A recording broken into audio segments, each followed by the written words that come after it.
যার এখানে আছে তার ওখানে আছে, যার ওখানে আছে তার এখানে আছে, যার ইহকাল নেই তার পরকালও নেই। ইহকালে কিছু করতে হবে তবে তো পরকাল পাবে নাকি বাবা? ইহকালে যদি বর্তমানে যদি কিছু না করি আমি পরকাল খুঁজে পাবো? সনাতন ধর্ম হচ্ছে দর্শনের উপর। সনাতন ধর্মটা কোনো বাজে বকা ধর্ম নয়, কোনো মিথ্যা কথার ধর্ম নয়, কোনো গাই গল্পের ধর্ম নয়, অন্যের ধর্মের নিন্দা চর্চা করা ধর্ম সনাতন ধর্ম না। সনাতন ধর্ম হচ্ছে একেবারে শুদ্ধ বস্তু। যেমন দুধের মধ্যে ঘি তো থাকে, থাকে না বাবা? দুধ খেলেই কি ঘি খাওয়া হবে? হবে না। দুগ্ধটাকে কর্ষণ করার পরে যেমন ক্রিম আসে, ক্রিমটাকে কর্ষণ করার পরে ঘৃত পাওয়া যায়। তদ্রূপ পৃথিবীর সমস্ত কিছু মন্থন করে সার যে বস্তুটা তাহার নামই সনাতন। কথাটা কি বোঝা যাচ্ছে? যে মেন বস্তুটা তার নাম কি? জোরে কি আজকে দোলে না খাইয়াছেন নাকি? খিচুড়ি তো আর কম খান নাই, অনেকেই খাইছেন। লুচি সুজি কি খাইছে না?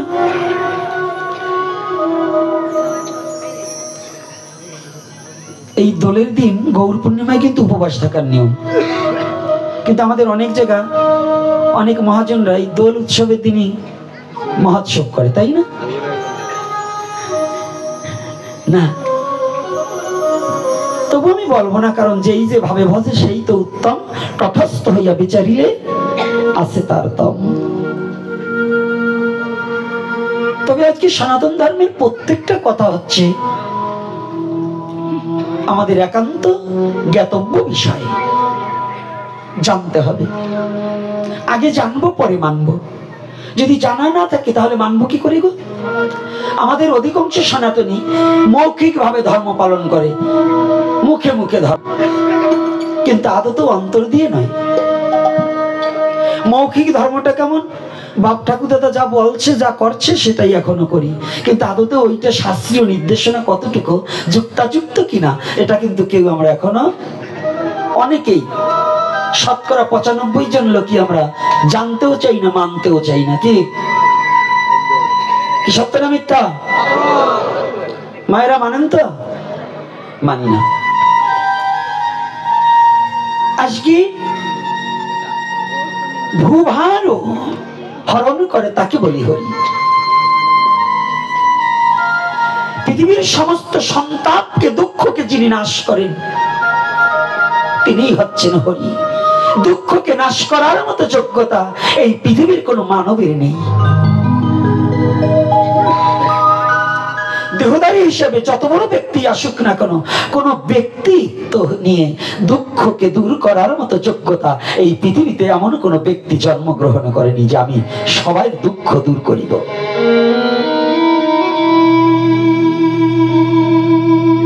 আজকাল আমাদের সনাতন ধর্মে অনেক জ্যোতিষী বেরিয়েছে, শুধু সনাতন ধর্মে না, অহিন্দুদের মধ্যেও দেখছি অনেক সময় এখন জ্যোতিষী বেরিয়েছে।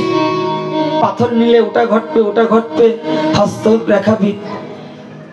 আচ্ছা বলুন তো, ওনার কপালে কি আছে? উনি কি সে কুষ্টি বিচার জীবনে করেছে?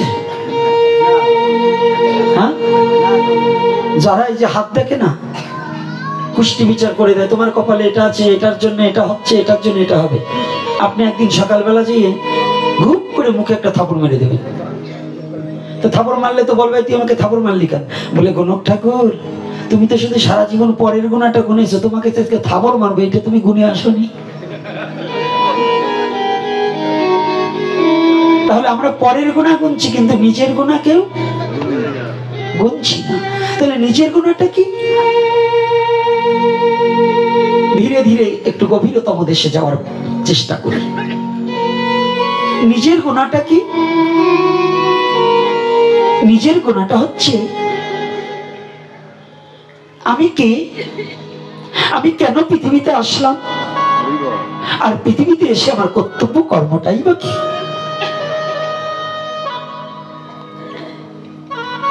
আমি কে, এই পৃথিবীতে আমি কেন আসলাম, এসে আমার কর্ম কি, আর আমি যখন এসেছি আমি কি আমার ইচ্ছায় আসতে পেরেছি? যদি আমার ইচ্ছায় না এসে থাকি, তাহলে কে আমাকে পাঠালেন? সে কে?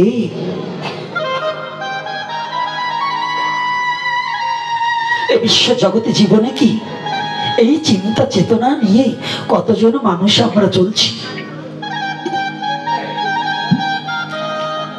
সনাতন ধর্মের এই চারটা কথাকে যদি কোনো পৃথিবীর কোনো জীব, কোনো মানব, যদি মানব জাতি, যদি সে যে ধর্মের, যে বংশের, যে কুলের হোক, যে বর্ণের হোক, এই সনাতনী এই চারটা কথা যদি হৃদয়ে ধারণা করে একটু চলতে পারে, আমি কথা দিয়ে যাচ্ছি, তার জন্য মুক্তির দরজা খোলা থাকবে।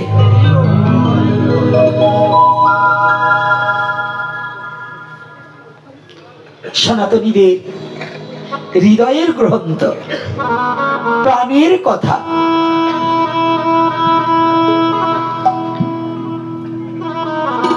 শুনুন, শাস্ত্র বলেন একেলা ঈশ্বর কৃষ্ণ আর সব ভিত্ত, যারে জইছে করায় নিত্য, সে তৈছে করে নিত্য। একেলা ঈশ্বর কৃষ্ণ আর সব ভিত্ত। ভিত্ত মানে দাস, ভিত্ত মানে ভিত্ত মানে আমরা কি না? আপনাদেরও যদি দাস হওয়ার যোগ্যতা থাকে, কিন্তু জানেন আমি জীবনে এমন কোনো সাধন করিনি, জীবনে এমন কোনো ভজন করতে পারিনি, আমি গোবিন্দের দাস হওয়ার মতো যোগ্যতা আমার হয়েছে।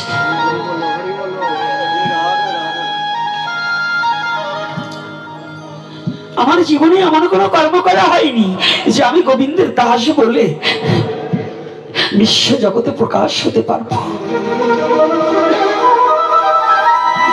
কারণ দাসের কর্তব্য কি? তার প্রভুর সেবা করা। দাসের কর্ম হচ্ছে তার প্রভুর সেবা করা। কিন্তু জীবনে আমি মনুষ্য দেহ প্রাপ্তি হয়ে এসেছি, আমি কি আমার প্রভুর সেবা কোনোদিন করেছি? বলুন, নিজের বিবেকের কাছে একটিবার জগতে যে প্রশ্ন করুন যে আমি জীবনে দাস বলবো যে আমি ভগবানের দাস, আমি দাস হতে হলে যে কর্মটা করার, আমি কি জীবনে কোনো কর্তব্য কর্ম করতে পেরেছি কিনা?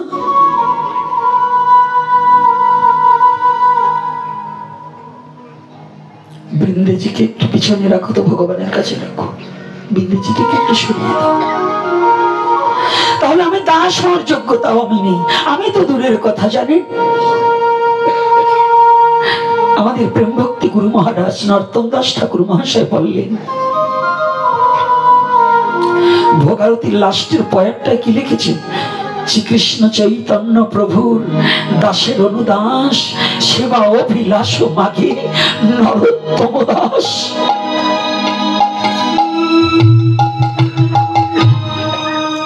জগৎজীব, জগৎজীব, তুমি শ্রীকৃষ্ণ চৈতন্য প্রভুর দাসের অনুদাস হওয়ার চেষ্টা করো। যদি ওই ভক্ত কোনদিন তোমাকে কৃপা করে তার চরণে স্থান দেয়, তবে যদি তুমি দাস হওয়ার সুযোগ পাও, তার আগে নয়।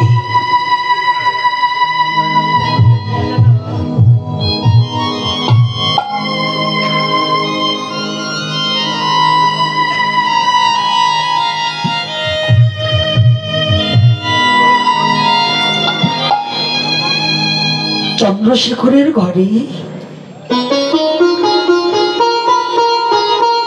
রাজমন্ত্রিত্ব পরিত্যাগ করে অনেক আগেই যেদিন রূপ চলে গেলেন,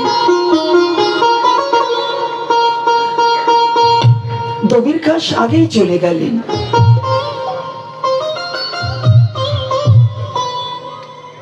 পড়ে রইলেন সাকর মল্লিক, যিনি সনাতন গোস্বামী হয়। এই সাকর মল্লিক যেদিন তৎকালীন সময় হোসেন শাহের আমলে মুসলিম রাজার প্রধান কোষাধ্যক্ষ হিসেবে চাকরি করতেন আমার সনাতন গোস্বামী। একটু ভালো করে বুঝবেন, সনাতনী জাতি পূর্বেও বিশ্বাসী ছিল, এখনো আছে, ভবিষ্যতেও থাকবে যদি সে সনাতনী হয়। সনাতনী কিন্তু সনাতন ধর্মে জন্মগ্রহণ করলেই সনাতনী নয়। এই সনাতনীর জন্মগ্রহণ করেও মেলোচ্ছ আছে, অনেক আছে কিনা, যারা জাতির সাথে বেঈমানি করেছে, যারা তার নিজের ধর্মের সাথে বেঈমানি করেছে, যারা নিজের স্বজাতির সাথে বেঈমানি করেছে, এরা কি মেলোচ্ছ নয়? এই কথা বলেন না কেন? এরা কি সনাতনী? হ্যাঁ, এরা একটাও সনাতনী নয়। কত দেখাবো, হাতে আঙুল দিয়ে দেখিয়ে দিই। এই 5ই আগস্টের পরেও এই বাংলাদেশে সনাতনী জাতি এই সনাতনীর প্রতি বেঈমানি করেছে, করেনি? এরকম বেঈমানি বাংলায় নেই? বঙ্গজননীর এরকম কুলাঙ্গার সন্তান আছে কিনা? আমি দুটো দিকে একটু লক্ষ্য করবেন, তাহলে সনাতনী কি? পূর্বে বিশ্বাসী হতে হবে, সৎ হতে হবে, আদর্শবান হতে হবে, সৎ চরিত্রের অধিকারী হবে, তবেই সে সনাতনী হবে।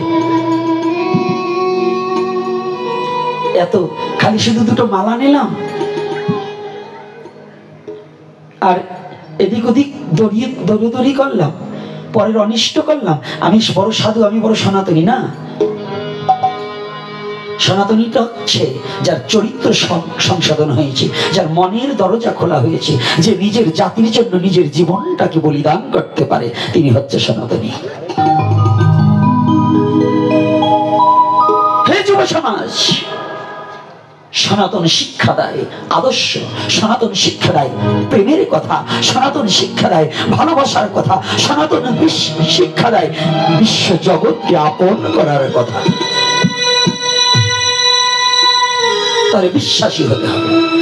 তুমি যতদিন পর্যন্ত বিশ্বাসী না হতে পারবে ততদিন পর্যন্ত সনাতনী হতে পারবে না। আর বিশ্বাসী হতে হলে তোমার কি করতে হবে? নিজের নৈতিক পশুবৃত্ত চরিত্রটাকে পরিবর্তন করে একজন সঠিক মানুষ তৈরি হওয়ার রাস্তায় তোমার নামতে হবে। কি কষ্ট হচ্ছে নাকি আমার কথায়? কষ্ট হচ্ছে নাকি?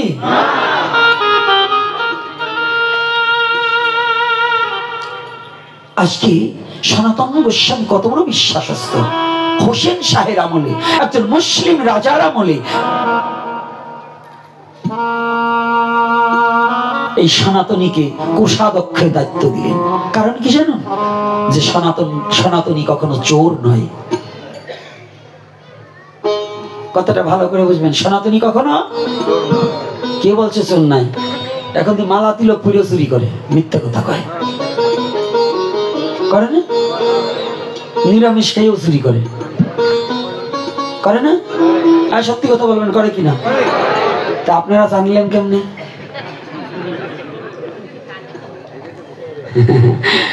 মানে সঙ্গ ওনরাও করে। যাক, কষ্ট পাবেন না, একটু আনন্দও দিতে হয়, আবার কড়া কথাও বলতে হয়। যখন কাতরার দুটো কোপ দেবো, আবার যদি পিঠে একটু হাত না দিই তাহলে তো ব্যথা একটু বেশি লাগবে। এই জন্য কাতরার কোপটা দিয়ে নিলাম, একটু পিঠেও হাত দিলাম। রাধে রাধে। তবে আমিও কিন্তু আপনাদের শত্রু কম নয়, একটু ভেবে দেখবেন। তবে কেমন? যেমন দেখবেন এই 5ই আগস্টের পরে আমাদের এই বাংলাদেশের মধ্যে গোপনে বাবা বলে কতজন চাঁদা দিয়ে আসছে, 5 লাখ 10 লাখ 2 লাখ 1 লাখ, কিন্তু যখন ভগবানের টাকা চাইতে যাবেন সে সময় কপাল পোড়ার আর ভগবানের সেবার টাকা জোটে না। তাই মনে মনে ভাবি, সাধু না হয়ে যদি সন্ত্রাসী হইতাম, শালা বললেও টাকা পাইতাম, আর বাবা বলি তাও দেয় না। আরে আছে কিনা বলুন তো? আছে না এরকম মাল 2-4টা আমাদের মধ্যে? অনেক আছে তো। দেখবেন কোটিপতি ভগবানের সেবায় দেবে না, সনাতনী জাতির স্বার্থে দেবে না। এই জাতি কিভাবে রক্ষা পাবে? এদের দেবে না। কিন্তু সন্ত্রাসী শালা বলবে, মুখে তুলে থাপড়াবে, তারপরে বাবা বলে গোপনে টাকা দিয়ে আসবে 5 লাখ। এই জন্য মনে মনে ভাবি, আগের দিন থাকলে সাধুগুরি ছেড়ে সন্ত্রাসী একটু দেখতাম যে কত টাকা ইনকাম করা যায় কিনা। তবে এটা কিন্তু বাস্তবে না, এটা মুখের কথা। কারণ আমি জানি সনাতন আমাকে শিখিয়েছে, সনাতন ধর্ম আমাকে শিখিয়েছে, এই অনিত্য সংসার একদিন সম্পদ খাবে লোকে, তোমার দেহ খাবে পোকে। যে সম্পদের বড়াই করছো, যে সম্পদ তুমি আজ ভগবানের সেবায় ভক্ত সেবায় দিচ্ছ না, তোমার এই সম্পদ একদিন পড়ে থাকবে, লোকে খাবে। আর তোমার যে দেহটা নিয়ে রূপচর্চা করছো, এই রূপের বড়াই করছো, এই রূপ দেহটাও একদিন পোকে কুড়ে কুড়ে খাবে। কথাটা একটু ভেবে দেখো। এজন্য এই দুটো নিয়ে কোনো বড়াই করা উচিত নয়। যার যত ধন আছে প্রাণ উজাড় করে বিশ্ব জগতে ভগবানের সেবায় দান করা, এটাই তার ধর্ম। উজাড় করে দান করতে হবে। যে যত দান করবে তার ধন তত বাড়বে। আর যারা দান করে না, কৃপণের কোনোদিন কিছু থাকে না। আজ না হোক কাল আস্তে আস্তে দেখবেন ওই বংশও কেন একবার নির্বংশ হয়ে যায়। কৃপণতা, ভগবান বলে তোর কৃপণতা আর কতদিন করবি, তোর বংশ সাফ করে দিলাম, আর তোর কৃপণতা করার কিছু থাকবে না। রাধে রাধে। ভয় পাচ্ছেন নাকি আবার আমার কথা? আমি বলছিলাম যারা করতালি দেবে না তাদের অভিশাপ দেবো। সত্যি আজকে অভিশাপ দিতাম, তো দেখছি সবাই করতালি দিয়েছে। আর যে কয়টা দুই সাইডে দেয় নাই আমি দেখছি, এই শক্তি থাকতেও দেয় নাই, আমি অভিশাপ দিয়েই যাবো। এ জন্মে না হলেও পরবর্তী জন্মে যেন ওর এমন হয় যে হরিনামে ওই যে করতালি দেওয়া শুরু করবে আর থামবে না।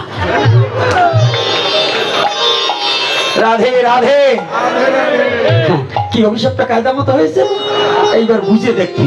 এখন তো একটু জিরাতে পারছিলি, এর পরবর্তী জন্মে আর জিরাতে পারবি না। আজকে সনাতন, এই সনাতনের সনাতনী কথাটা একটু ভালো করে শুনি। আগে বিশ্বাসী হতে হবে। তাহলে বিশ্বাসী হতে হলে আমাদের চরিত্রের পরিবর্তন ঘটাতে হবে নাকি? তা সনাতন ধর্মের মূল কয়টি বস্তু? চারটি। তাহা কি কি? সত্য, সরলতা, প্রেম, পবিত্রতা। এই চারি বস্তুর উপর সনাতন ধর্ম দাঁড়িয়ে আছে। একটা বিল্ডিং এ যদি 4টি স্তম্ভ না থাকে তাহলে ওই বিল্ডিংটা কখনো 5 তলা করা যায় না। তদ্রূপ সনাতনীদের মধ্যে যদি সত্য, সরলতা, প্রেম, পবিত্র না থাকে তাহলে সে ব্যক্তি কখনো সঠিক সনাতনী হতে পারে কি পারে না? কারা এই দলে একটু হাত তুলুন তো। রাধে রাধে। অনেকে হাত তুলছে না। সারা জীবন অপকর্ম করি, তা আমি তো সনাতনী হতে পারি নাই। আর না হয়েছি, আজকের থেকে সনাতনী হওয়ার চেষ্টা করব। আজকে থেকে সনাতনী হওয়ার চেষ্টা করব। তাহলে আজকে দেখুন সনাতন গোস্বামী না, এনার নাম ছিলেন সাগর মল্লিক। আজকে হোসেন সাহেব রাজপ্রাসাদকে পরিত্যাগ করে, আমার বিস্তারিত এই লীলাটা বলতে গেলে 8-10 ঘন্টা লাগে, তারপরেও শেষ হবে না। আরে বললেন তো আপনিও থাকবেন না। ভক্ত দেখতে আর কম দেখিনি এই জীবনে। আরো 3 ঘন্টা, একটু পরে দেখি উনি দৌড়ে আগে। আর এই সনাতনী জাতি আর একটা 2 সময় দৌড়ায়। ওই বললে তাড়াতাড়ি দৌড় দেয়, আর একটা যদি খালি দক্ষিণের কথা বলা হয় অমনি দেখবেন উঠে পালায়। তবে পালাবেন না, ভয় নেই, বলছি একটু শ্রবণ করুন। এই সনাতন, এদিকে মহাপ্রভু অপেক্ষা করছে চন্দ্রশেখরের ঘরে, লীলাচলে চন্দ্রশেখরের ঘরে। জানেন তো আজকে যারা বন্ধু না, আপনার বিপদ দেখে সবাই পালিয়ে যাবে, কিন্তু যদি পরম বন্ধুকে, সে বন্ধুকে হে কৃষ্ণ করুণা সিন্ধু দীনবন্ধু, দীনবন্ধু বলা হলো কেন? কোন বন্ধু? দিনের বন্ধু। কোন দিনের বন্ধু? যেদিনে একমাত্র কৃষ্ণ বিনে তোমার আপনজন থাকবে না, সেই দিনের একমাত্র বন্ধু আমার অনাদি রাধি গোবিন্দ।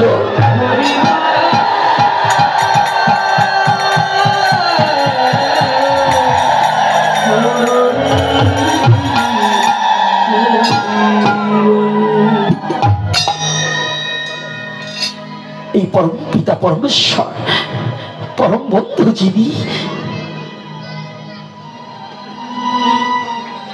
জানি ছোট্ট একটা কথা বলছি, লীলাটাকে একটু দাঁড় করিয়ে রেখে কথাটা না বলে, দর্শন না দিলে, যেমন একটা সবজি দিয়ে তরকারি হয় না, তার সাথে লবণ দিতে হয়, হলুদ দিতে হয়, তেল দিতে হয়, সোমবারা দিতে হয়, জিরা বাটা দিতে হয়, জল দিতে হয়, তবে যদি সেবার উপযোগী হয়। তো একটা কথাকে দাঁড় করাতে হলে এক্সাম্পল এবং কিংবা দর্শন না দিলে আমাদের ছোট কোমলমতি ছেলে মেয়ে বুঝবে না। কারণ এখনকার ধর্মপ্রচারটা একটু ব্যতিক্রম। আগের ধর্মপ্রচার আর এখনকার ধর্মপ্রচার এক নয়। আগের দিনে ধর্মপ্রচার ছিল লাল কাপড় দিয়ে বাঁধা, এখন দরজা খোলা ধর্ম। যদি বলেনি কেন, আগে ওই বুড়ো বুড়ো যে কয়টা দাঁত পড়া, কয়টা চুল পাকা, ওই কয়টা ছেলে ধর্ম কথা বলতো না। যদি কোনো যুবক ছেলে যেত, বলতো তোদের এখনো বয়স হয়নি, যা তোরা পরে শুনিস। কে এগুলো করতো না? আর ধর্মীয় গ্রন্থখানা ওই কর্তা একটু লেখাপড়ি জানতেন, উনি ছাড়া ওই গ্রামে আর পণ্ডিত ছিল না। উনি কি করেছেন, ওই লাল কাপড় দিয়ে শ্রীমদ ভগবত গীতাখানা বেঁধে বগলের তলে করে হাঁটতেন। মানে উনি ওই লাল কাপড় দিয়ে ধর্মকে বাঁধিয়ে রাখতো আর খোলতো না। এখনকার ধর্ম কিন্তু সেই লাল কাপড়ে বাঁধা ধর্ম না। সনাতন ধর্ম এখন সবার জন্য উন্মুক্ত হয়েছে। এই উন্মুক্ত কে করেছে জানেন? এ দানটাও আমার মহাপ্রভুর। জয় শ্রী রাধে, হরি বল হরি বল। এ দানটাও কার? হ্যাঁ, কারণ কি জানেন? এই ব্রাহ্মণ কর্তারা থাকলে আমি প্রণাম জানাই, আর বামন থাকলে আমি গুনি না, চার করি, একটার মতো গুনি না। কারণ তৎকালীন সময় মহাপ্রভুকে যন্ত্রণা দিয়েছে। এই যে আজকে যে আপনারা হরিকথা শ্রবণ করছেন, ভাগবতীয় কথা শ্রবণ করছেন, এটা শোনার অধিকার আপনাদের ছিল না। একমাত্র গ্রন্থ অধ্যয়ন করত ব্রাহ্মণ সমাজ, অন্য কেউ করত না। এখনো শ্রাদ্ধে গীতা পাঠ করলে ব্রাহ্মণ ছাড়া হবে না, নাইলে ওর বাবার পিণ্ডি দান হবে না। কি এরকম আছে কিনা বলুন?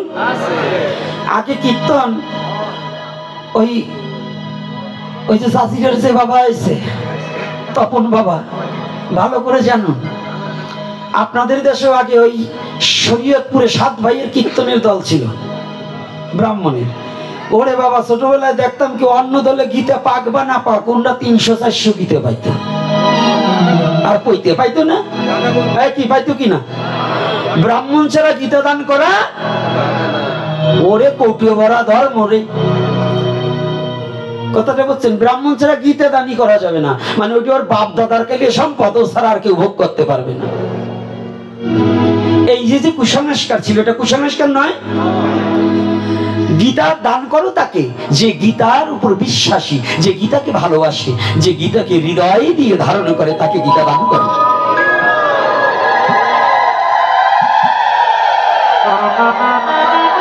ব্রাহ্মণের ছেলে আজকে এই মহাপ্রভুর আবির্ভাব তিথিতে অখাদ্যকে গ্রহণ করছে, নিশা গ্রহণ করছে। সেই ব্রাহ্মণকে যদি গীতা দান করা হয়, আরো তোমার পাপ হবে, সেই পাপের ফলে তোমার পিতৃপুরুষগণ নরকে যাবে। এজন্য ওই ব্রাহ্মণকে দান করা যাবে না। সেই ব্রাহ্মণকে দান করো যিনি আমার মহাপ্রভুকে ভালোবেসে নিজের জীবন জীবন গৌর পদে বিলিয়ে দিয়েছে, তাকে ভালোবাসা আর ভগবানকে ভালোবাসা। এজন্য ব্রাহ্মণকে শ্রদ্ধা করিতে হবে। যে ব্রহ্মজ্ঞানী এবং যে ভগবানকে ভালোবাসে, সেই ব্রাহ্মণকে শ্রদ্ধা এবং তার চরণে মাথা নত করা বৈধতা আছে। কিন্তু যে কৃষ্ণ বিদ্বেষী, যে গৌর বিদ্বেষী, যে আহার বিহারের কোনো ভেদাভেদ করে না, ওই ব্যক্তিকে প্রণাম না করলেও হবে না। ওরে প্রণাম করাচ্ছে, যদি কোনো ভক্তের বাড়ির কোনো কুকুর থাকে, তাকে প্রণাম করলে আপনার জীবন ধন্য হবে।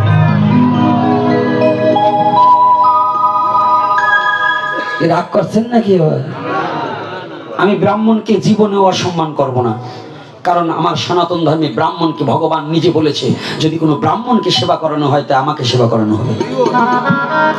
ভগবান বলেছে আমি ভক্তের হৃদয় থাকি, যদি কোনো বৈষ্ণবকে সেবা করানো হয় আমাকে সেবা করানো হয়। তাই কয়জন ব্রাহ্মণ আর কয়জন বৈষ্ণব? এই মালা তিলকধারী আমরা যারা আছি না, লাখে না মিলিল এখন 1 লক্ষর মধ্যে নিরামিষ বুঝি যারা আছি, প্রসাদ বুঝি একজন হয়েছি কিনা তাই সন্দেহ। দেখা দেখি প্রসাদ বুঝি অন্তর থেকে। প্রসাদ মানে কি? কৃপা। প্রসাদ মানে খালি তো অন্ন ডাইলের সর্বনাশ করি, কিন্তু কৃপা কতটুকু পেয়েছি। তাহলে কৃপা শব্দের অর্থ কি? করে পাওয়া। রাধে রাধে। শিখাও পিছনে রাখছি, তিলকও পড়ছি, ভোর 4টায় স্নান করছি, ভগবানকে মঙ্গল আরতি করছি, সকালবেলা কুদাল নিয়ে গিয়ে অন্যের জমি কেটে 1 বিঘা বাড়াইছি। ওরে বৈষ্ণব রে, কি কর্তারা রাগ করছেন নাকি বাবা? এরকম আছে না? আছে কি না? আবার কষ্ট পাবেন না, আমি বৈষ্ণবকে বলছি না, আমি কোনো বৈষ্ণবের হৃদয়ে যেন ব্যথা না দেই, কিন্তু যদি কেউ করে থাকে এরকম, তাকে বলছি সাবধান, এটা আপনার জন্য নয়, এটা আপনার জন্য নয়। তাহলে এই বসার জায়গাটাকে করে দিয়েছে মহাপ্রভু। কেন? কবে বা ছিল এমন রঙ্গ, ব্রাহ্মণে চণ্ডালে করে কুলাকুলি। এই রঙ্গটাকে আমার মহাপ্রভু দেখিয়ে দিয়েছে। সবাইকে বক্ষে জড়িয়ে ধরে হরিদাসকে কোল দিয়ে এই বিশ্ব জগৎকে দেখালেন, চাঁদ কাজীকে কোল দিয়ে দেখালেন যে ধর্ম কোনো জাতের হয় না, ধর্ম হয় হৃদয়ের মানুষের ধর্ম। মনুষ্যত্ব যদি থাকে তাকে আমি ভালোবেসে বক্ষে টেনে নিতে পারি। ধর্মের কোনো জাত থাকে না, ধর্মের কোনো বর্ণ থাকে না। আপনি বলতে পারেন জলের কোন জাত? জলের কোন জাত? জলের কোন জাতি আছে? ও জলে সবাই স্নান করছে, সবাই পান করছে, তাহলে জলের যেমন জাতি থাকে না, এই জলটাকে যিনি সৃষ্টি করেছে তার কোনো জাতি থাকে না গো। রাধে রাধে। তার কোনো জাত থাকে না, তার কিছু থাকে না।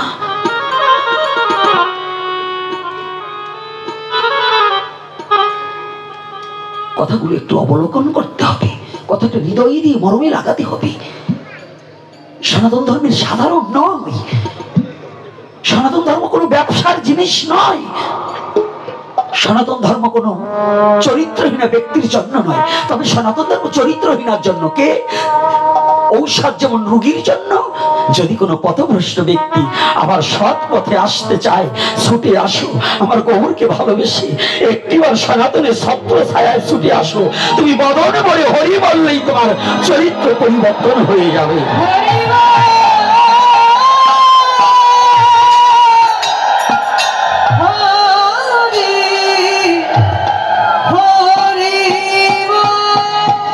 যে ধর্মের ছত্র ছায়া আসলে মানুষের চরিত্র পর্যন্ত পবিত্র হতে পারে, সেই ধর্মটার নামই সনাতন ধর্ম।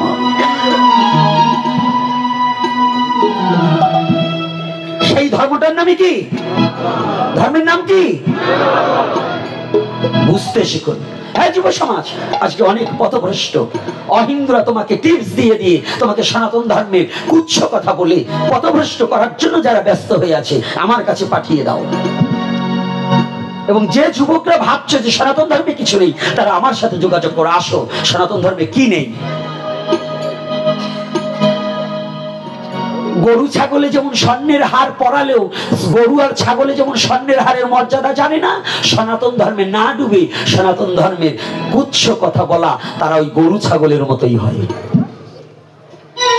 এই মূল্যবান সম্পদের তত্ত্ব এবং এই মূল্যবান সম্পদের অর্থ তারা কোনোদিন বুঝতে পারবে না। কি পারবে বাবা? এটা সম্ভব? তাহলে সনাতন ধর্ম বুঝতে হলে তার সাধনা করতে হবে, তার জ্ঞানী হতে হবে, সাধুগুরু বৈষ্ণবের চরণ ধরে দাসত্ব স্বীকার করে, তবে যদি সনাতন ধর্মকে উপলব্ধি করা যায়।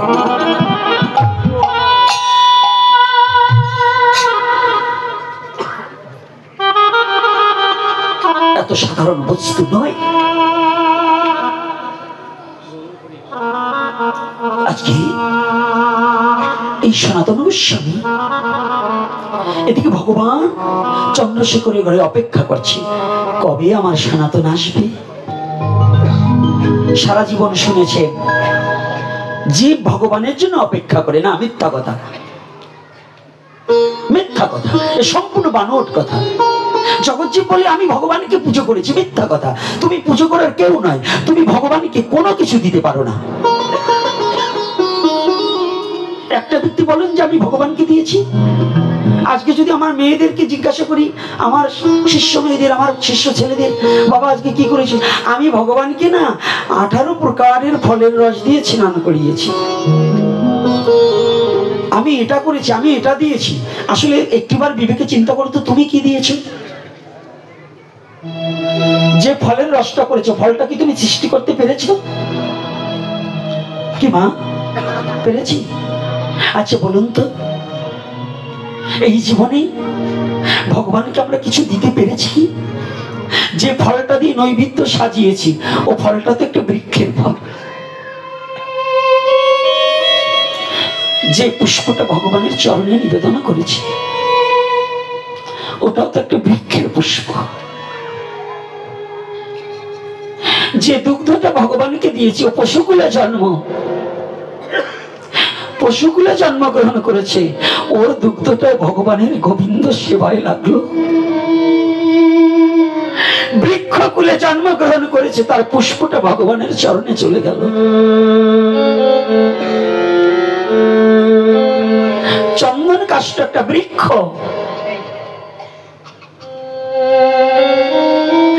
শিল পাটায় নিজের দেহটাকে ঘষে ঘষে গোবিন্দ চরণে চলে গেল। বলতে পারেন, চন্দনটা যখন ঘষা হয়, সে কি আস্ত থাকে? তার দেহটাকে ক্ষয় করে গোবিন্দ চরণে গিয়ে লেগে গেল। একটা তুলসী বৃক্ষ, ওই তুলসী বৃক্ষটা, তার পত্রটা গোবিন্দ চরণে লেগে গেল।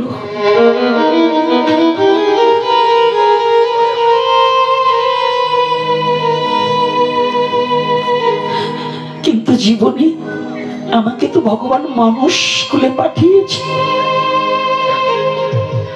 আমি তো মানুষ হয়ে জন্মগ্রহণ করেছি। একটু নিজের বিবেকের কাছে প্রশ্ন করুন তো, পশুকুলে জন্মগ্রহণ করেও ভগবানের সেবায় লেগে গেল, বৃক্ষকুলে জন্মগ্রহণ করে তাও ভগবানের সেবায় লাগলো, গুল্ম লতা হয়ে দুর্বা হয়ে জন্মগ্রহণ করেও ভগবানের চরণ পেল। ও বাবা, ও মা,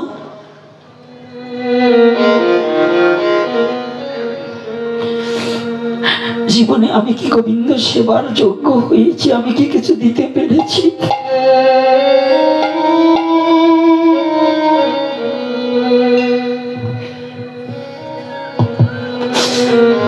আমার কি আছে?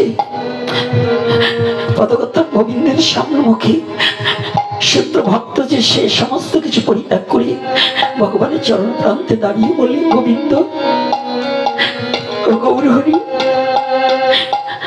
জগতে আমার কি ভাই আছে, আর আমি কি দিব? জগতে আমার কি ভাই আছে,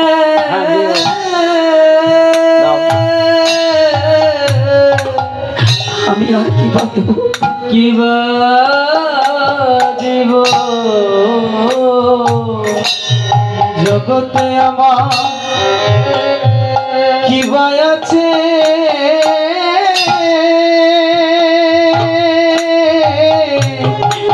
আর আমি কি দিব? আমি কি দেব? ওরে জগতে আমার কি আছে, আরে কি দিব?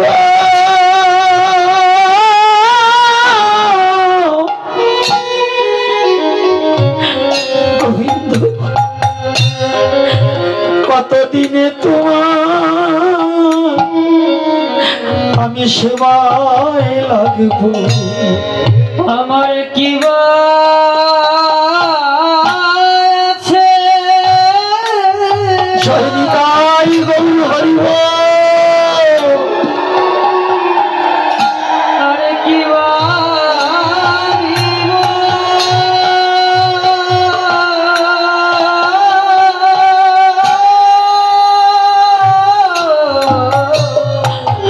কতদিনে তোমার সেবায় লাগবো? আমি কতদিনে তোমার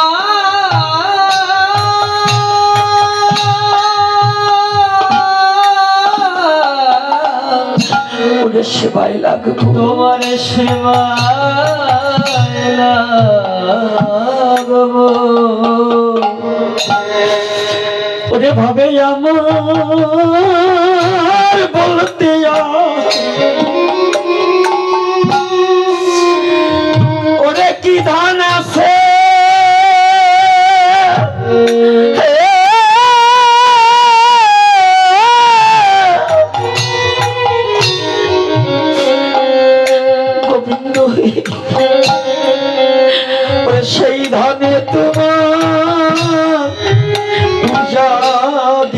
জীব ভাবে কি ধন আছে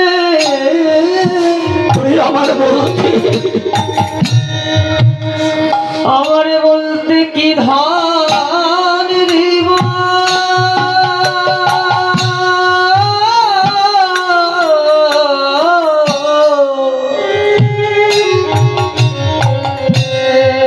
কি ধনে তোমার শরণ পুজিব প্রভু কি ধনে তোমার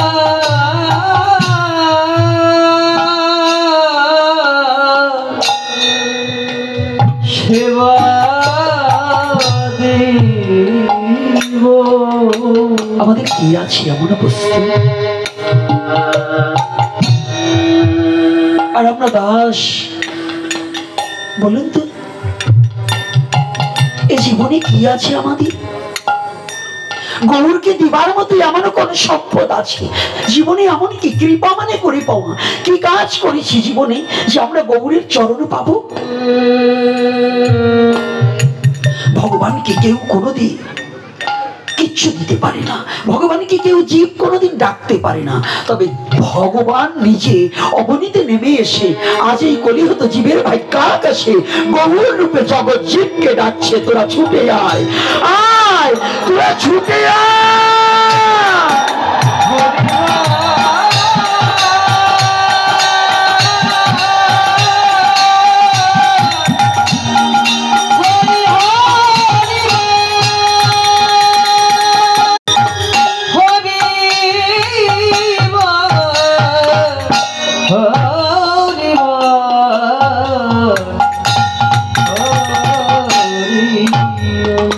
ভগবান আমাদিকে ডাকছে আমার কি শক্তি আছে আমার এই ক্ষীণকণ্ঠের ডাক ভগবানের গোলকধাম পর্যন্ত কোনোদিন যাবে না তবে হ্যাঁ ভগবান যদি করুণা করে নেমে আসে রাধে রাধে ভগবান যদি করুণা করে নেমে আসে তবে যদি তার দেখা পাওয়া যায় করুণায় অবতীর্ণ করাল সমর্পিত কলির যুগের ভগবান সাধনা করে আনতে হয়নি তিনি করুণা করে নেমে এসেছে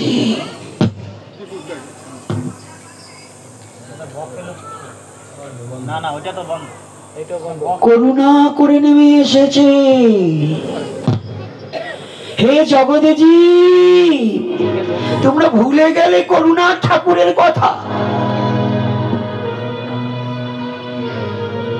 তুমি মায়ায় ডুবে যিনি করুণা করবার নিমিত্তে অযাচিত ভাবে দান করেছিলি তাকে বলে করুণা আর কৃপা মানে কিছু করে পাওয়া তা আমরা তো জগতে কিছু করতে পারিনি কি করে গৌরীর দেখা পাবে এমন কি যোগ্যতা আছে তোমার একটা ছেলে লেখাপড়া করেনি সেই ছেলে যদি চায় যে আমি এখন দারোগার চাকরি করব তাজা মোটা যতই হোক হবে তার শিক্ষাগত যোগ্যতা থাকার প্রয়োজন আছে না তদ্রূপ তুমি যে গৌরকে পাবে মানুষ হলে কি গৌরকে পাবে না তাহলে কি গৌরকে পেতে হলে তোমার ভজন করতে হবে রাধে রাধে ভগবানকে পেতে হলে তোমার ভজন করতে হবে তাহলে এই ভজনটা তোমাকে শিখাবে কে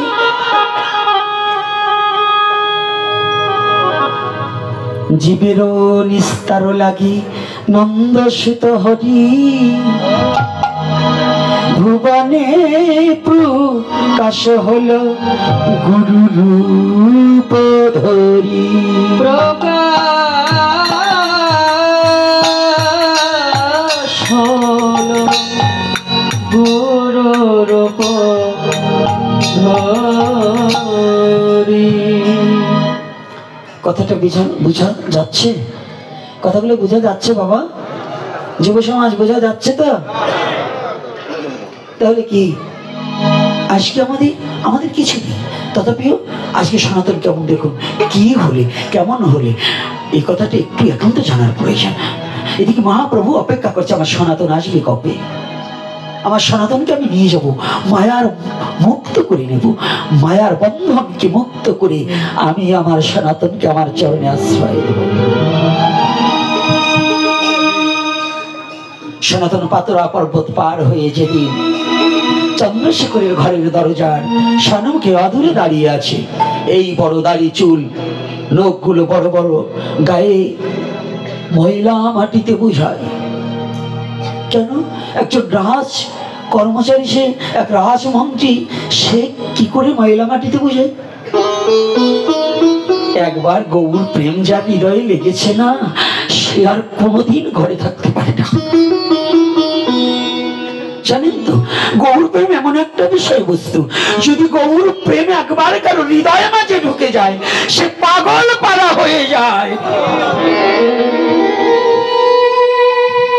দায় হয়ে যায় তার ঘরে থাকা। সে ঘরে থাকতে পারে না,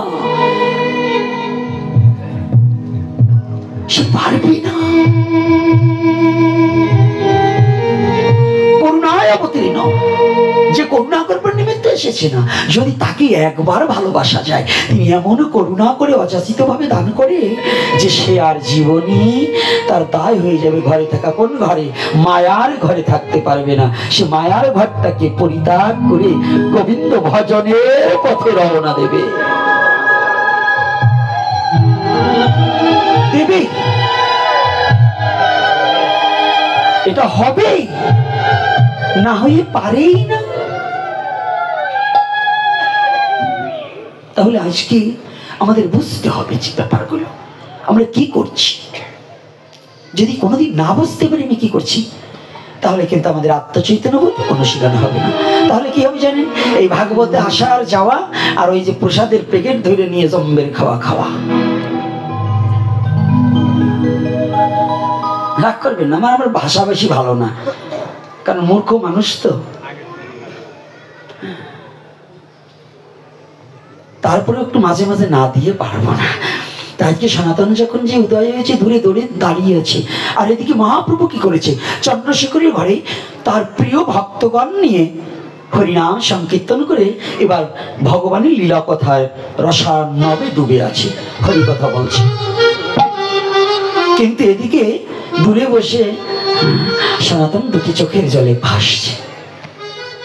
জানেন, ভগবান সব সইতে পারে, দুটো জিনিস সইতে পারে না। একটা হচ্ছে ভগবান ভক্তের চোখের জল, আর একটা হচ্ছে ভগবান আর একজনকে দলন করতে আসে যাদের মুখে সাধু নিন্দা হয়, ভক্ত নিন্দা হয়। এইবার আমাকে প্রশ্ন করবে, আমি জানি যে আপনি যা বলেন অর্ধেকে তো সাধু নিন্দা করেন। না, সাধুকে নিন্দা করা হবে না, সত্য কথা বলতে হবে। কেমন? আমি যদি চুরি করি, আমাকে চোর বলতে কোনো বাধা নেই, কিন্তু আমাকে চোর না বলে যদি সাধু বলা হয়, তবে কিন্তু এটা মিথ্যা হবে। কি মিথ্যা না? চোরকে চোর বলায় কোনো দোষ আছে? তাহলে আমাদের কি সত্যতা থাকতে হবে। তাই কি সনাতন গোস্বামী দূরে বসে কাঁদছে। যখন কাঁদছে না, ভক্ত যদি কাঁদে, ভগবান কি থাকতে পারে? দুগ্ধ বৎস, দুগ্ধ আহারি বৎস যিনি, তিনি যদি অদূরে হাম্বারবে ডাকে, দেখবেন গোয়ালে বাঁধা গরু ছটফট করে ডাকে। ছটফট করে কিনা? হ্যাঁ, কেন করে গো? তখনও জানে, মা গাভীটা জানে আমার বৎসের ক্ষুধা পেয়েছে, বৎসকে স্তন্দানে করিয়ে আমার পরিতৃপ্তি করতে হবে। তদ্রূপ ভক্ত যদি ভগবানের নাম ধরে কাঁদে, আর যদি ভগবানকে ডাকে,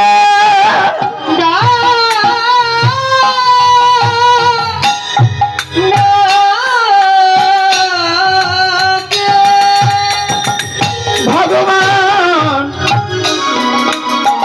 আর থাকিতে পারে না, পারে না। ভগবান যত গোলকে থাকুক না কেন, ভুলকে এসে তার ভক্তের সামনে মুখে দাঁড়িয়ে বলে, কি বলে? বলি, আয় রে ভক্ত আমার বুকে, আয় রে, আয় রে ভক্ত বুকে, আয় রে, আয় রে ভক্ত আমার বুকে, আয় রে, আয় রে ভক্ত আমার বুকে, আয় রে।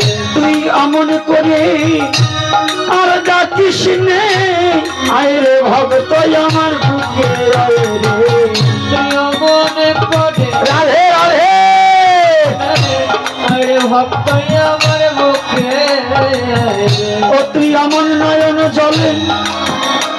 আমায় আর ডাকিস নে, আয় রে ভক্ত আমার বুকে আয় রে।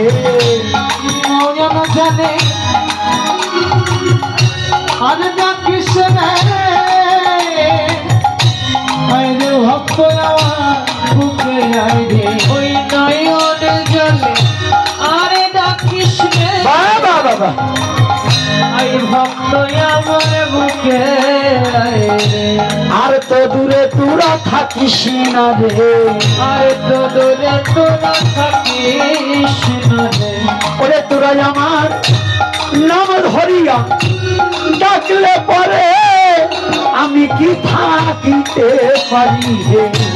নাম ধরিয়া ডাকলে পরে আমি কি থাকতে পারি ওরে। নাম ধরিয়া ডাকলে পরে আমি কি আর থাকিতে পারি। যদি ভগবানকে কেউ ডাকে সে ভগবান আর থাকিতে পারে না। ভগবান কি করে গো, সে গোলক ছেড়ে গোলকে আসে, সে কি গোলকে থাকতে পারে। সে গোলক ছেড়ে গোলকে আসে, সে কি গোলকে থাকিতে পারে। আমার ভগবান গোলক ছেড়ে এই ভুলকে আসে, ওরে সে কি গোলকে থাকতে পারে। গোলক ছেড়ে গোলকে আসে, সে কি গোলকে থাকিতে পারে। বলে আয় রে ভক্ত বুকে আয় রে, আয় রে ভক্ত বুকে আয় রে। একবার বল হরিবল হরিবল বলে আয় রে ভক্ত বুকে আয় রে।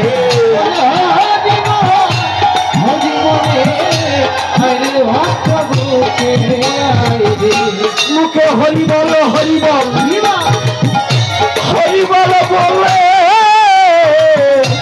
আয় রে ভক্ত বুকে আয় রে। হরি বল হরি বল হরি বলে আয় রে ভক্ত বুকে আয় রে। রাধে রাধে। তাই ভগবানকে ডাকলে পরে ভগবান থাকিতে পারে না। এই জন্য অন্য ধর্মের মধ্যে আমার জানা নেই, আছে কিনা জানি না, কিন্তু আমার সনাতন ধর্মে ভগবান বহুবার এসেছে। কেন এসেছে? রাধে। হ্যাঁ জগৎজি, যদি তুমি ভগবানকে পেতে চাও মা ভই তুমি ডাকিতে থাকো, তার নাম ধরিয়া ডাকলে পরে সে কি ঘরে রইতে পারে। বাবা রাধে। সে কি ঘরে রইতে পারে। ও ভগবানের নাম ধরিয়া ডাকলে পরে সে কি ঘরে রইতে পারে। নাম ধরিয়া ডাকলে পরে সে কি ঘরে রইতে পারে। ছোট ছোট করে তাল রাখো। সনাতনের বৈশিষ্ট্যটা কি জানেন বলবো? সনাতনের বৈশিষ্ট্য বলবো একটু? না থাক, আজকে বলবো না। হ্যাঁ বলতেই হবে। ভাবছেন নাকি না বলে যাব? আমি কি না বলা লোক? আমি না বলা লোক? শুনতে না চাইলে বাড়ি দিয়ে বলে যাবো, তবু বলবো। হ্যাঁ কায়দা আছে, এটার নাম সনাতন ধর্ম। কায়দা আছে না বাবা? কেমন? এই কোন মায়েরা কি স্বামীর নাম ধরে ডাকো? হ্যাঁ কে বলছে ডাকে না? এখন ডাকে। এই বাবার নাম ধরে ডাকে কেউ? বাবার নাম ধরে ডাকে? আস্তে দাঁড়াও, ছোট জুইত পাইছে এর কত। হ্যাঁ কি বাবার নাম ধরে কেউ ডাকে? কি বাবা ডাকে? কিন্তু আমার ভগবান বললেন তোদের আমাকে আসেন বসেন বলতে হবে না, আমাকে তোদের অত কিছু বলতে হবে না, ওগো হেগো তোগো এগুলো বলা লাগবে না, শুধু আমার নাম ধরিয়া ডাকলে পারে সেটি আর থাকতে পারে। নাম ধরিয়া বাবা বাবা ডাকলে পরে সে কি ঘরে রইতে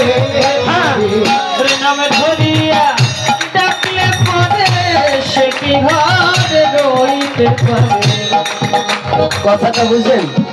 কথাটা বোঝা গেছে? ইহা কোথাও কোনো ধর্মে পাবেন? কৃষ্ণ ঈশ্বর পরম কৃষ্ণ সচ্চিদানন্দ বিগ্রহ অনাদিরাদি গোবিন্দ সর্ব কারণে তার নম্বর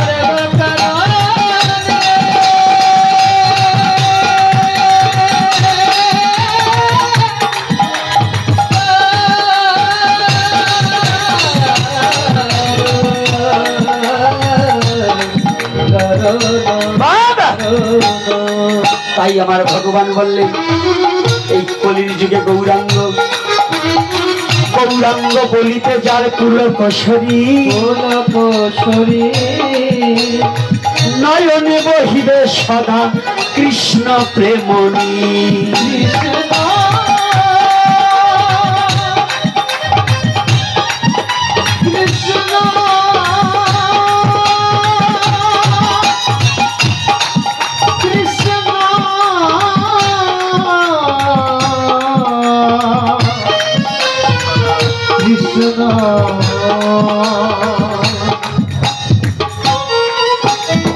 তাহলে এখানে কি কত আনন্দ!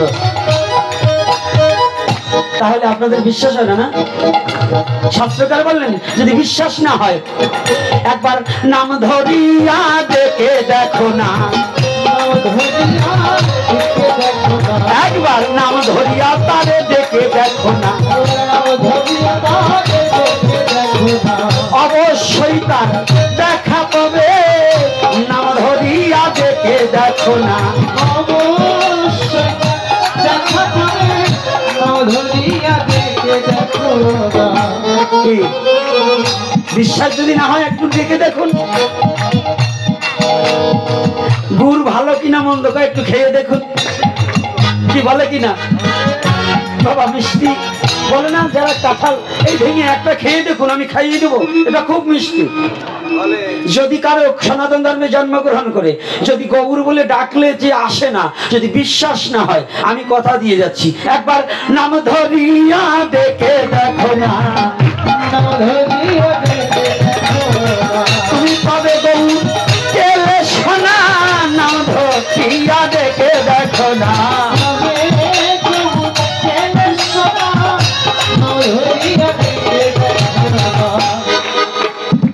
কি ডাকবে তো মুখে হা গৌরাঙ্গ গৌরাঙ্গ বলে নাম ধরিয়া দেখে দেখো না। রাধে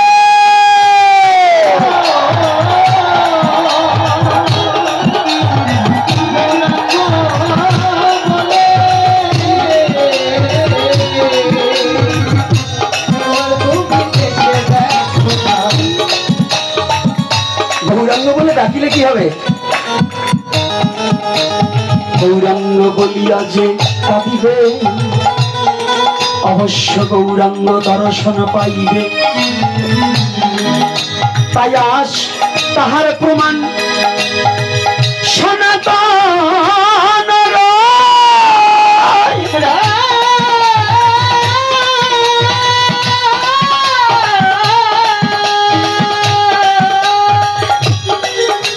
চন্দ্রশেখরের ঘরে দরজার সম্মুখে সনাতন নয়ন জলে কেটে বুক ভাষায় গৌরাঙ্গ হে কতদিনে তোমার দয়া হবে, দয়া হবে। তোমার চরণ দর্শনে করিব একটিবার দেখা দাও, দেখা দাও। আমি তোমায় ভুলে গেল গৌর হরি, তুমি আমায় ভুলে যেও না।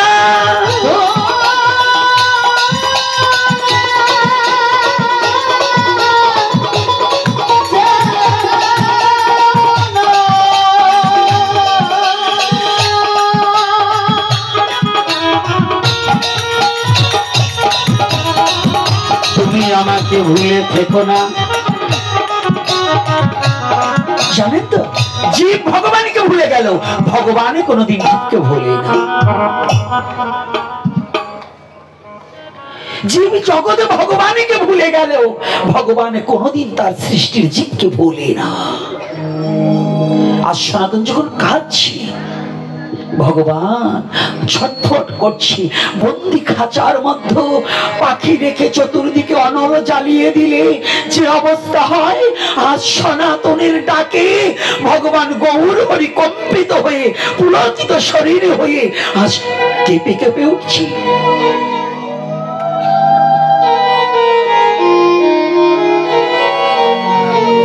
কেঁপে উঠছি গো।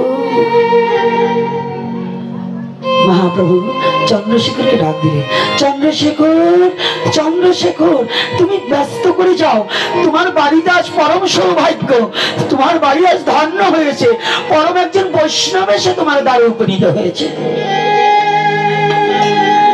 তুমি বুলাহ মানে ডাকো, উড়িয়া ভাষায় বুলাহ। চৈতন্য চরিতামৃত কিন্তু উড়িয়া ভাষায়, মিশ্রণ ভাষা আছে ওখানে, একজ বাংলা ভাষা না, নাকি একজ বাংলা ভাষা, ওখানে উড়িয়া ভাষা কিছু মিশ্রণ আছে। তো বলছি বুলাহ, তোমার দ্বারে আজ বৈষ্ণব আসিয়াছে, তুমি বুলাহ। চন্দ্রশেখর ঘরের দরজা দিয়ে ঘুরে ফিরে এসে দেখতে পায় দূরে একজন দরবেশ বসারায়।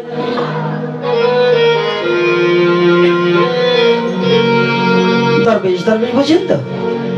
বাউল, বাউল বোঝেন তো? উদাসীন।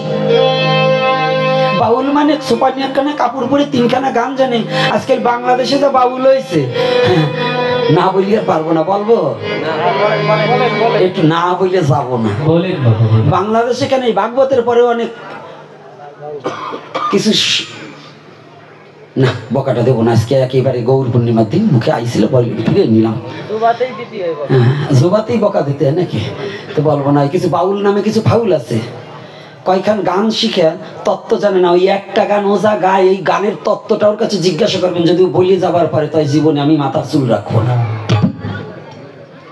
আজকাল ওই মেয়ে না আনলি পরে বাউল গান হবে না। আর কিছু বুড়িয়ে বুড়িয়ে শয়তান আছে, ওই করে সামনে যেই বসে আম বাতায়, কিন্তু ভাগবতে আসবে না, হাতে জপের মালা ধরবে না, হরিনাম করবে না, আবার তাস খেলবার বেলায় ভালো আছে, আছে না? এরা বাউল গান শুনতে যায়, কিন্তু বাউল ওটা নয়।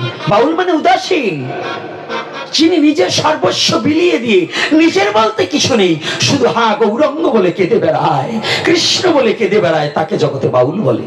এজন্য একটা বইয়ের লেখা আছে, নিতাই বাউল, গৌর বাউল, বাউল হরিদাস, তিন বাউল মিলে হলো নদিয়ায় প্রকাশ। বাউল মানে উদাসীন, যার ঘর থাকবে না, বাড়ি থাকবে না, শুধু নাম ছাড়া আর কোনো কিছু তার আশ্রয় থাকবে না। আর এগুলো কি ড্যান্স দিকে দিয়ে শ্যামড়া কাছ থেকে দুটো পয়সা নিয়ে তারপরে বাড়ি যেয়ে ওই নেশা ভুষা খাবে, মাংস খাবে, এই হলো বাউলের পরিস্থিতি। বাংলাদেশের বাউল, ভারতবর্ষে আজও বাউল আছে, যারা দেখবেন তত্ত্ব বাউল, মা পার্বতী বাউল দেখবেন, ডক্টরেট করা, তারপরে এই বাউল সাধনা করেছে, ডক্টরেট করে, সে সুর সঞ্চারের উপর ডক্টরেট করেছে। তার একটা গানের তাৎপর্য, তার একটা লীলার তাৎপর্য বোঝার মতো যোগ্যতা আমার মতো গোপীনাথের হবে কিনা তা জানি না, কোনোদিন হবে কিনা তা জানি না।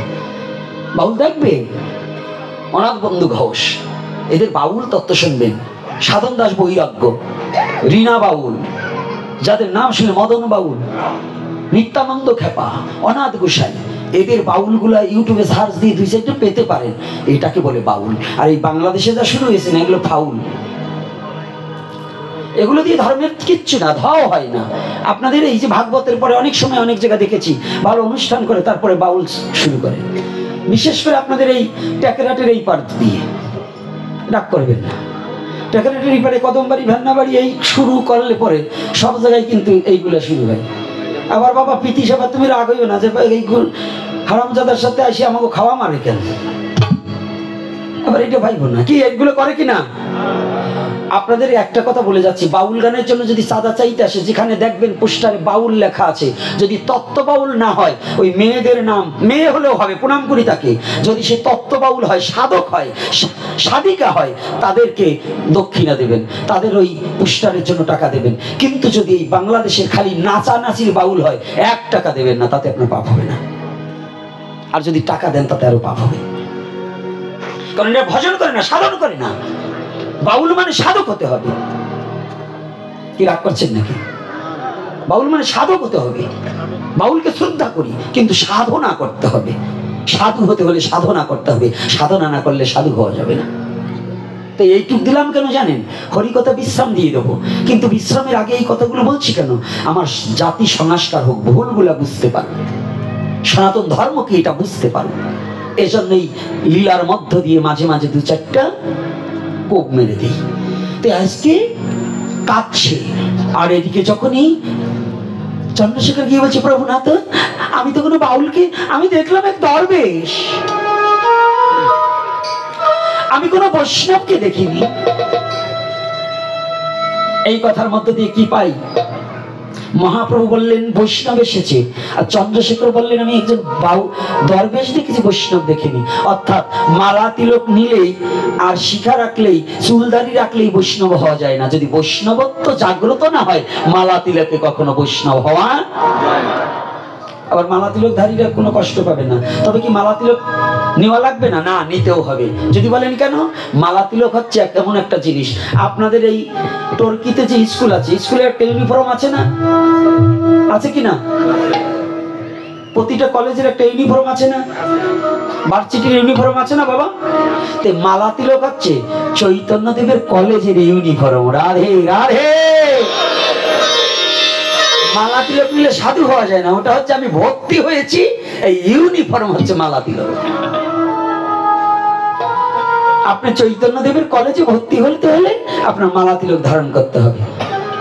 এই 5ই আগস্টের পরে অনেক হিন্দু অহিন্দু হয়ে গেছে, কেমন জানেন? আগে মালা ছিল, এখন মালা খুলে দিছে। আগে তিলক পড়তো, এখন তিলক মুছিয়ে ফেলছে, তিলক নেয় না। আগে শিখা রাখতো, তাও কাটি ফেলছে। আগে ধুতি পড়তো, প্যান্ট পরে ঘুরিয়ে বেড়ায়। এই কর্তারা কি বাবার নাম পাল্টাই উল্টাই কোয়াই নাকি মাঝে মাঝে, তা আমি জানি না।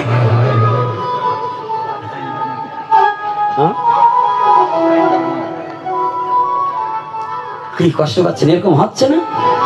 তা আমি যদি আজকে একটু বিপদের সংকেত পাইছি, তাতে যদি আপদকালীন ধর্ম, আর এক পণ্ডিত এটাও ধর্ম, আপদকালীন ধর্ম। ওরে পণ্ডিত রে, এই নেয়াজ কাটা পণ্ডিত গুলাকে সোজা বানাতে হয়।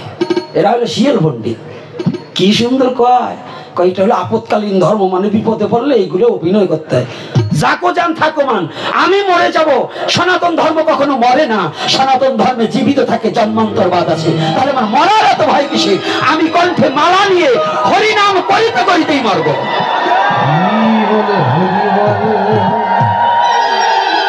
নামকে ছাড়বো না। আজ মরবো, কাল মরবো, মরবো না। দুদিন পরে মরি, আর আগে মরি, মরবো না। নাম ছাড়া মরবো কেন? যারা একটু বিপদ দেখে হরিনামকে বন্ধ করতে পারে, যারা নিজের কণ্ঠের মালা ছিঁড়ে ফেলতে পারে, তিলক মুছে ফেলতে পারে, ওরা মাঝে মাঝে বাবার নামও সিঁড়িবাদ দিয়া অন্য কিছু লাগাতে পারে। আর বললাম আমি সনাতনী, এটাই আমার পরিচয়, এটাই আমার পরিচয়। আমি সনাতনে জন্মগ্রহণ করেছি, এটা আমার জীবনের সার্থক জন্ম, যে প্রভু মনুষ্য কুলে জন্ম দিয়ে তা আমাকে সনাতনে পাঠিয়েছে। এটাই আমার কাছে গর্বের বিষয়, এটাই আমার কাছে সবচেয়ে গর্বের বিষয়। ইহার চেয়ে আমি কি চাইবো আর কি পাইব? এই জন্য প্রতিটা যুব সমাজকে বলছি, প্রত্যেকটা যুবতীকে বলছি, তোমাদের জন্ম সার্থক, তোমাদের জন্ম সার্থক যে সনাতনে তুমি জন্মগ্রহণ করতে পেরেছো। আর সেই সনাতনকে উপেক্ষা করে যেন জীবনে কোনো বাসনা, কুবাসনা না জাগে, তাহলে এহকাল পরকাল সব নষ্ট হয়ে যাবে। এই জন্য চরণে হাত রেখে বলছি, কখনো যেন সনাতনের এই পিপাসা থেকে নিবৃত্তি দিয়ে কুবাসনার পিপাসা যেন হৃদয় মাঝে জাগ্রত না হোক। রাধে রাধে। কথাটা একটু চিকনে মারলাম, বুঝে নিয়েন। আজকে মহাপ্রভু তাহলে রেশ বেশে হয় না, বৈষ্ণবত্ব জাগাতে হয়। বৈষ্ণবত্ব কি করতে হয়? কেন মালা তিলক পড়ছি, আবার ঠাইরেন করার জন্য পরে বিধবা নিয়ে ঘুরছি, এরকম আছে কি না? গান এটা মনে পড়ছে, লোক বলবো না।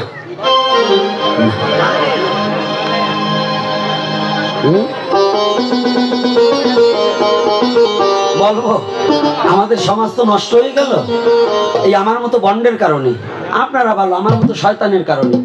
তাই এই জন্য একটু গানেরটা আইসি গেছে, না কইয়ে পারবো না।